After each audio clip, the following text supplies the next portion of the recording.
ছোট বাচ্চাদেরকে চাঁদকে দেখিয়ে বলে চাঁদ মামা, আর সূর্যকে দেখিয়ে বলে সূর্য মামা। এভাবে ছোট বাচ্চাদেরকে বলা অথবা শিক্ষা দেওয়া যাবে কি? চাঁদকে চাঁদ মামা বলা, সূর্যকে সূর্য মামা বলা, এটি একটি অনৈসলামিক হিন্দুদের সংস্কৃতি। হিন্দুরা তাদের ধর্মীয় মতে তারা মনে করে থাকে সমুদ্র থেকে তৈরি হয়েছে লক্ষ্মী এবং চাঁদ, তাই তারা লক্ষ্মী এবং চাঁদকে ভাই বোন মনে করে থাকে। যেহেতু তারা লক্ষ্মীকে মায়ের মতো করে পুজো দেয়, তাই তারা লক্ষ্মীর ভাই হিসাবে, মায়ের ভাই হিসাবে চাঁদকে মামা বলে পরিচয় দিয়ে থাকে।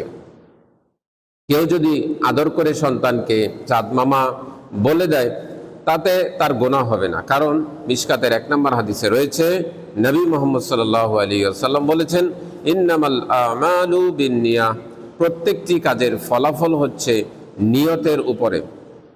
যেহেতু এটি একটি অনৈসলামিক সংস্কৃতি, চাঁদকে চাঁদ মামা বলা এবং সূর্যকে সূর্য মামা বলা, তাই এগুলো থেকে বিরত থাকা উচিত।